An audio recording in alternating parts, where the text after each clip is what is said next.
When empires collapse, currencies vanish and markets crumble, what survives? What holds value not just for years but across centuries? That question has haunted kings, warlords, tycoons, and everyday families for generations.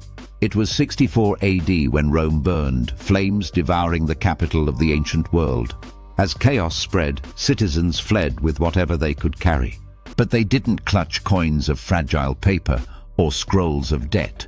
They held tightly to gold, land deeds, and family heirlooms passed down through bloodlines. When all else fell, these things endured. The search for truly resilient assets isn't new. It's written in ash, in ruins, in ledgers weathered by time. From the ancient markets of Babylon to the digital vaults of modern billionaires, the smartest minds have always asked, what can I own that time, war, inflation, and technology cannot destroy? Asset number one. It glitters, it tempts, and it has survived every form of collapse humanity has ever known. Gold. Pharaohs were buried with it. Pirates killed for it. Central banks hoard it quietly in underground vaults. In 1933, when the United States outlawed private gold ownership, people buried their coins in backyards rather than surrender them. That's how deep the belief goes. Unlike fiat currency, gold is not backed by governments. It is older than governments. A single ounce bought a toga in Rome and can still buy a tailored suit today.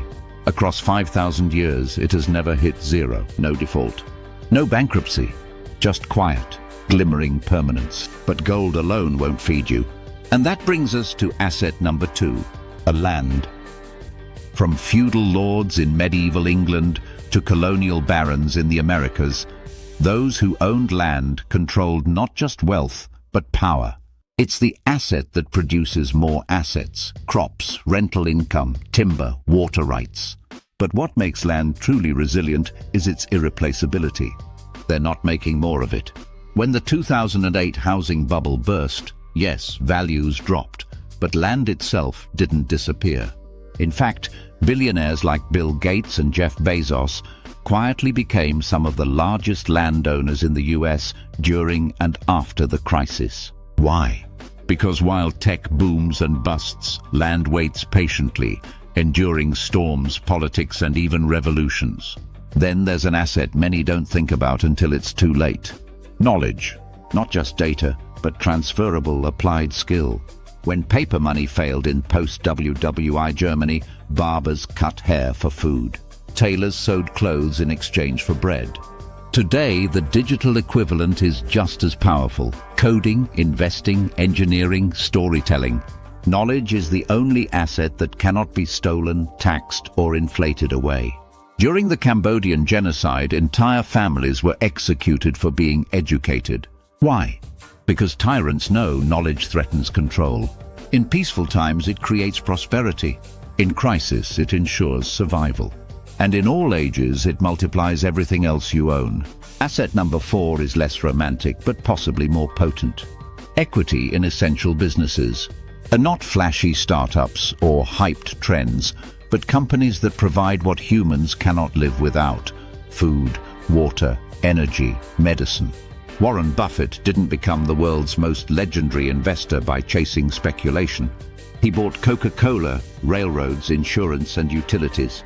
During the 2020 pandemic, while meme stocks rose and crashed, companies like Procter & Gamble quietly thrived. People still brushed their teeth, washed their clothes, bought diapers. Ownership in essential, boring businesses has quietly built dynasties while the world chased shiny things. But there is one asset, often invisible, that might be the most resilient of them all.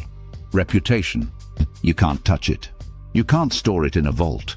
But it opens doors money can't. When everything falls apart, reputation becomes currency. When nations collapse, people follow those they trust. Think of figures like Gandhi, Mandela, or even brands like Apple or Tesla. Value isn't just in products, but in the belief people have in them. Reputation is what protects a leader during scandal, what saves a company during crisis, and what earns loyalty when competition is fierce.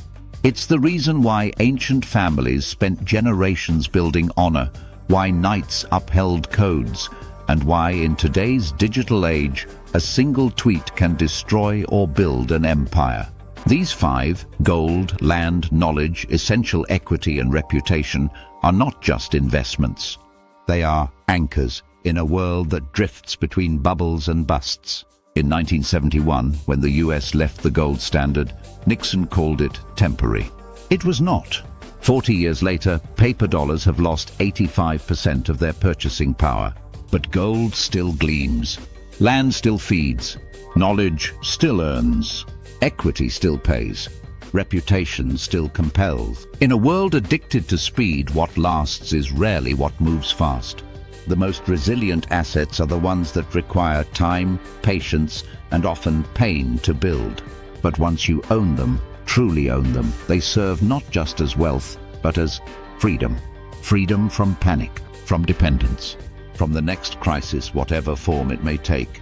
Because history doesn't just reward the lucky, it rewards the prepared. This is Veil of Fortune. And while the world chases trends, we uncover the timeless,